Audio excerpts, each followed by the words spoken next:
It started with a backpack, a simple accusation that changed everything. In 2010, a 16-year-old boy from the Bronx named Kalief Browder was walking home from a party when police stopped him. They said he had stolen a backpack. Kalief said he didn't.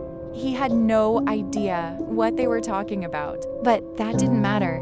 He was arrested on the spot and charged with robbery. The man who accused him had no proof, no witness, no evidence. But the system didn't need proof. It needed a suspect because Kalief's family couldn't afford the $3,000 bail. He was sent to Rikers Island, one of America's most violent jails. He hadn't been convicted. He was waiting for trial, but that trial would never come, not for 3 years. 3 years for a crime he didn't commit. Inside Rikers, Kalief faced daily violence. He was beaten by inmates.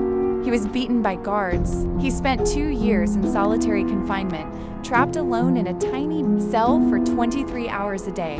He tried to stay sane, to stay hopeful, but time moved slowly. Days blurred into nights. Over and over, prosecutors offered him a deal. Plead guilty and you can go home, but Kalief refused. He said, "I didn't do it. I'm not pleading guilty to something I didn't do." That decision, his courage to fight for his innocence, cost him years of his life. Finally, after 1,000 days behind bars, the charges were suddenly dropped. The accuser had left the country. The case fell apart. Kalief Browder walked out of Rikers Island free but broken. He was 20 years old. He tried to rebuild his life. He went back to school. He spoke out about what happened. He wanted people to know what jail does to innocent people, to children. But the damage was deep. The trauma never left him. On June 6, 2015, Kalief Browder took his own life. He was only 22. His story sent shockwaves through the nation. Even President Barack Obama spoke about him. Jay-Z produced a documentary called Time, the Kalief Browder story, shining a light on the horror he endured.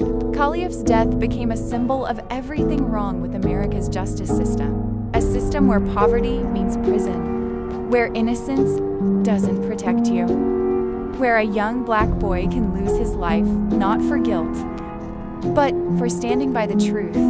His mother, Vanita Browder, said, "My son was murdered by this system. They broke him. They broke my boy." Kalief's courage changed laws. His case sparked bail reform across several states, ending cash bail for minors. His story made the world ask, how many more Kaliefs are there?